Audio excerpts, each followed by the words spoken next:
film de Cédric Lapiche. Bon, allez, on commence par qui? Eh bien, on va commencer par le prix Presse Club de l'humour politique. La deuxième sélection est arrivée. 6 citations ont été sélectionnées. Alors, il y a celle de Richard Ferrand, qui est secrétaire général du mouvement En Marche. Fillon et Le Pen pourront bientôt faire du covoiturage pour aller voir le juge d'instruction. Pas mal. Autre citation, Nicolas Hulot. J'ai refusé d'être candidat car j'avais peur d'être au second tour.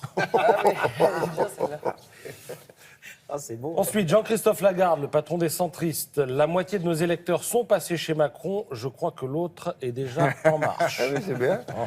Ouais. Valérie Pécresse. Non, Jean-Luc Mélenchon d'abord. Ouais, Mélenchon. Oui. Bon, alors Jean-Luc Mélenchon. Si je suis élu, le siècle va commencer en 2017. Il y a déjà eu un siècle qui avait commencé en 1917. Hein. Oui, Qui s'est mal terminé. C'est mais la bon. révolution russe. Valérie Pécresse, Alors, donc, allons-y. elle s'adresse à François Fillon. Hein. Non, François, tu n'es pas seul, nous t'aimons et te protégerons. Oui. Ça, c'était C'était quand? le 29 janvier dernier.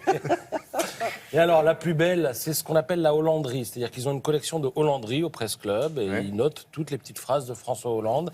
Et ça, c'est pour archives. Alors, Alors, c'est ça, pas- ça, c'est ça, pas- là, ça, c'est le Elle c'est pas le reçoit- César d'honneur, mais c'est le Ouais, prix ouais. d'honneur. Elle ne voilà, reçoit c'est pas un de prix concours. particulier. D'accord. Et celle qui a été retenue, c'est la suivante. Heureusement que le Canard enchaîné est un hebdomadaire et pas un quotidien, sinon, imaginez où on en serait avec Fillon. Bon. Voilà, Alors, qui a donc, gagné, alors? Alors non, il y aura une troisième sélection Ah bon d'ici le mois de juin. Et en septembre, il y aura la sélection des sélections et sera décerné le prix de l'humour politique 2017. Celui l'an dernier avait été attribué à Bruno Le Maire, qui avait expliqué en gros qu'il était trop intelligent pour pouvoir être élu. Non, son intelligence était un obstacle. Voilà. Ah oui, c'est bien. Alors, à chaque fois, au fur et à mesure des votes, on élimine... Mais oui, on élimine, on garde les meilleurs, on garde le nectar du nectar. Alors, le coup éditorial du jour, maintenant, c'est dans Libération.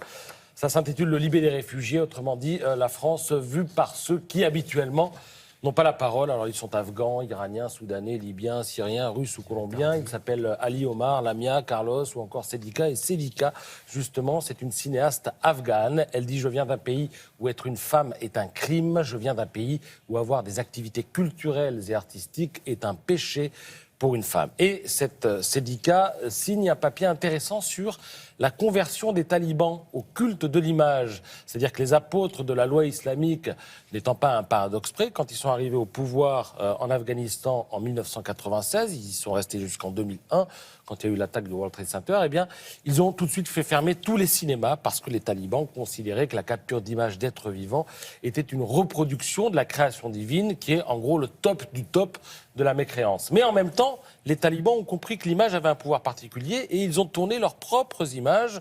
Mais alors, c'était des images d'exécution, des images pour asseoir, en fait, leur terreur. Donc, ils tenaient un discours et ils faisaient évidemment autre chose. Mais on n'est pas à ça près avec eux. Tout ce qui signe les papiers, ce sont des journalistes, pas forcément. Ce ne sont pas toujours des journalistes qui signent les papiers. Il y a des journalistes réfugiés, mais il y a aussi des consultants, des cinéastes. Ce sont souvent des gens qui sont diplômés parce qu'ils maîtrisent un petit peu le français.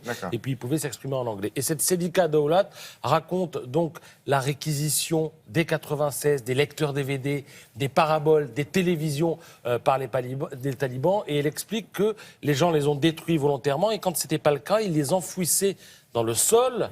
Et la nuit, dit-elle, à l'abri des regards, ceux qui en avaient les moyens déterraient leur télé et leur DVD. Et tandis que les rideaux étaient tirés pour ne pas que la moindre lumière puisse passer, et que d'autres montaient la garde à l'extérieur, qu'est-ce qu'ils faisaient? Ils regardaient tout simplement un film. Voilà, c'est très bien raconté, c'est dans Libération ce matin, dans les pages culturelles. Merci Patrice.